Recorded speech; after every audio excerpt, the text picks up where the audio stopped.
महाराष्ट्र में एक दिन में नए कोरोना केस करीब 49,000, 200 से ज्यादा मौत। सिर्फ मुंबई में 8,000 से ज्यादा नए केस। 62% corona bed full. पूरे देश में जितने नए केस उसके आधे से ज्यादा सिर्फ महाराष्ट्र में। डरावनी बात यह है कि एक्सपर्ट कह रहे हैं कि अभी हालात सुधरेंगे नहीं बल्कि बिगड़ते चले जाएंगे। युद्धकाल जैसी इस स्थिति में महाराष्ट्र की सरकार क्या कर रही है? इंतजार। पिछले कुछ दिनों में मुख्यमंत्री कई बार एक ही बात दोहरा चुके हैं, हालात नहीं सुधरे तो लॉकडाउन लगा दूंगा। लेकिन हालात यह है कि बिगड़ते ही जा रहे हैं। गठबंधन के दल एक साथ नहीं है। एनसीपी लॉकडाउन के लिए राजी नहीं है। दूसरी सहयोगी कांग्रेस लॉकडाउन से पहले डायरेक्ट कैश ट्रांसफर की मांग कर रही है। ये लोग ऐसा क्यों कह रहे हैं ये भी समझिए। राज्य के सभी होटल्स एस्टैब्लिशमेंट की शिखर संगठन आहार के पूर्व अध्यक्ष और सलाहकार आदर्श शेट्टी ने क्विंट से कहा कि पिछले एक साल में हुए करोड़ों के नुकसान से जूझ रहे होटल व्यवसायी एक और लॉकडाउन बर्दाश्त नहीं कर सकते। फिर से लॉकडाउन करना हमारी इंडस्ट्री के लिए जानलेवा साबित हो सकता है। Federation of retail traders welfare association के वीरेंद्र शाह का कहना है कि लॉकडाउन से कोरोना खत्म नहीं होगा, लेकिन व्यापारी खत्म हो जाएंगे।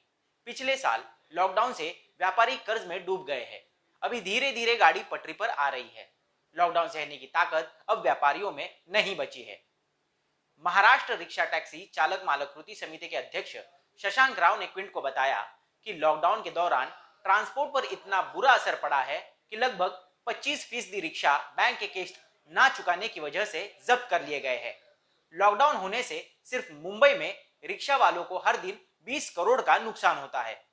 लेकिन एक्सपर्ट बताते हैं कि महाराष्ट्र में बहुत कठिन दिन आने वाले हैं। नहीं संभले तो बहुत मुश्किल हो जाएगी। जितने लोग सामने आ रहे हैं वो actually tip of the iceberg हैं। बहुत सारे लोग 80% जो केसेस हैं वो समाज में अभी हिडन अवस्था में हैं। अगर हम कुछ नहीं करेंगे, जो चलता है चलने दीजिए, ऐसे करेंगे तो जितने लोग इन्फेक्ट करेंगे वो 14 दिन तक मैक्सिमम इंक्यूबेशन पीरियड के बाद में निकलेंगे और ये सिलसिला जारी रहेगा कम से कम 3-4 महीने तक। तो उसमें एक तो जितने लोग खुद को बचा सकते हैं बाहर न जाएं, वही अपना स्टैंडर्ड जो कोविड प्रोटोकॉल का इस्तेमाल करे। लेकिन ये प्रोटोकॉल लाएगा कौन? सरकार। इसे सख्ती से लागू कौन कराएगा? सरकार। लेकिन फिलहाल सरकार का रवैया देख लग रहा है कि एक हाथ को नहीं मालूम कि दूसरा क्या कर रहा है। जो एनसीपी राज्य में लॉकडाउन पर उद्धव को कॉर्नर कर रही है, उसी के नेता अजित पवार ने पुणे में मिनी लॉकडाउन का ऐलान कर दिया। सीएम ने 2 अप्रैल को महाराष्ट्र को संबोधित किया, लेकिन भरोसा जगने लायक कुछ भी नहीं कहा। क्या एजेंडा है? कैसे रोकेंगे कोरोना को? नई पाबंदियां लाएंगे? कब लाएंगे? कह रहे हैं कि हेल्थ स्टाफ की कमी है। तो पूरे साल क्या करते रहे?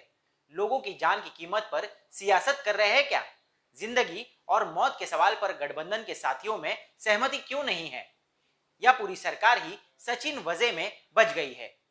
माना भी कि चक्रव्यूह में फंसे हैं, लेकिन उसे तोड़ेंगे तभी तो अभिमन्यु कहलाएंगे।